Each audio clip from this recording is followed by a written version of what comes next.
Dan Hoard at American Conference Media Days here in Newport, Rhode Island with Bearcats head coach Tommy Tuberville.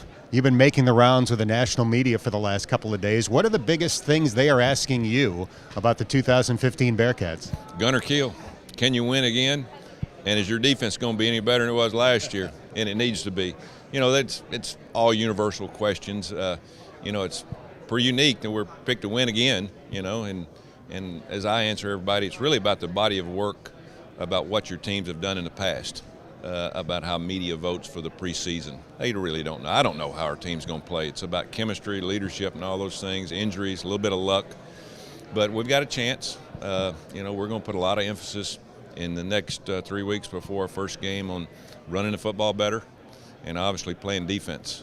We've got to build our depth on defense. But being picked to win it again is something I think our guys kind of cherish a little bit. They expect to win, which, you know, that's been built into them over the years in Cincinnati football, and I'm excited about it. You know, some people, you know, would rather not be picked. It makes me no difference. I mean, we want to try to win it anyway. That's our goal.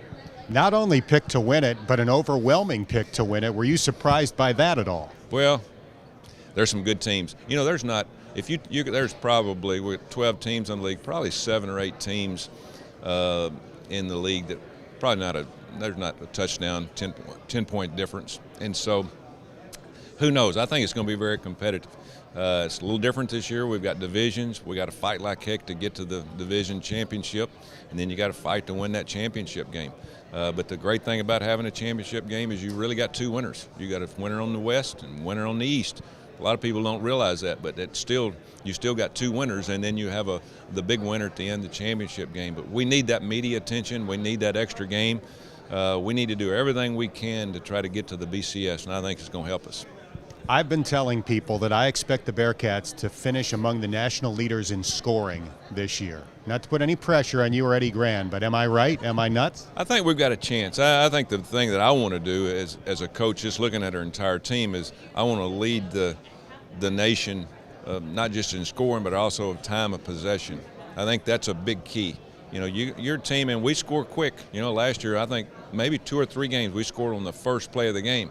Now that's great. It gets us off to a good start, but it's like losing a possession for your defense. I mean, they got to go out there and they got to go again. So I think we've got to play better as a team this year. We got to understand the game of football better. But you can't do that until you find out really where your strengths are on offense, and weaknesses are on defense, and then coach and play from there. The defense struggled early last year and then got better. Is there any carryover, or why do you think the defense can be better this year? Well, we were awful at the beginning. Something had to do with that with the teams we were playing. We had playing Ohio State, some teams that were very, very good. We were young, inexperienced. We lose Adrian Whitty the first game of the year, and he was one of, not the best player we had defensively, physically and as chemistry, you know, a chemistry type guy. We need to stay healthy, but I think we're going to have probably 22 to 25 guys that can actually play major college football on defense. We hadn't had that in the past. We've been around 12, 14, 15. You've got to have more. We've been just out recruiting athletes. Athletes are what win for you on defense. Guys that can get in a bad position but still make a play, quickness and speed. And so our guys have done a good job recruiting. I will be a faster team this year on both sides of the ball. We're going to be younger in some areas, but, you know, that's what coaching's all about. Look forward to seeing some of these guys grow up in the next few weeks. Where would you like to see Gunner improve? Oh, just the mental part of the game. You know, he tends sometimes to not get us in the right play right before the ball snaps. But, you know, that's from being a freshman last year. He was a freshman. A lot of people think he's a junior or sophomore. First time he played college football. The speed of the game kind of got to him a little bit at times. He only finished 7 of 12 games. He's got to improve on that. Last year he didn't have the microphone on offense. The microphone was a guy that was his backup, rightly so. A month ago, everybody loved him. The coaches, the players, the fans, what he fought through with that injury. But when you're the starting quarterback and you're really not the guy that everybody's got their arm around and that loves, I don't know, it's got to be different. Gunner's got their microphone this year. It's him. If he turned around and hands it to somebody now, it's a redshirt freshman. It's not a 6-year senior. So he's got to be more consistent. He's got to hang in, you know, sometimes when he gets beat up a little bit. But he's really worked hard in the weight room. He's stronger. He's gained all muscle in every area he needs to gain. and he knows the offense better. A year behind him, playing against some good football teams. It's going to be fun to watch him get better, but he's got a good supporting cast too. His top 7 receivers are back, and several of these guys are going to be in NFL camps next year. Is it a challenge to keep them all happy? Oh yeah, yeah. The wide receivers are always your worst guys to try to keep in control. They're prima donnas. Not just our guys, but all of them are. They want the football. They're a lot like running backs, and ours are no different. I'll have to bring them in the office. Hey, you're going to get your share. But they're not going to like what I'm going to tell them tomorrow when we walk in the first meeting. I'm going to tell them, guys, I know we can throw it. We're going to run the football in the next 3 weeks. We're going to learn how to make our offense better. If we can do that, those guys will make a lot more catches because there'll be more zone coverages and guys will be open.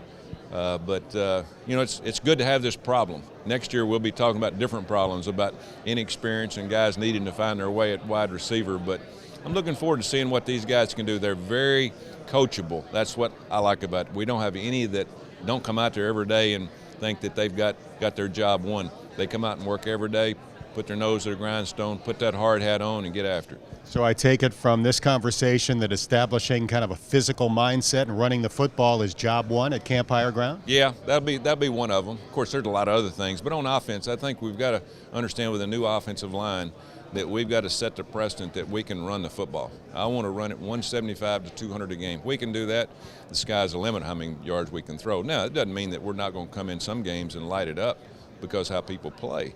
But people have to respect what you do with the running game. If they think that you just kind of looking at it, from the outside in and not putting a lot of work to it, I mean, they'll put 8 DBs in the game and you'll really have a tough time throwing the ball.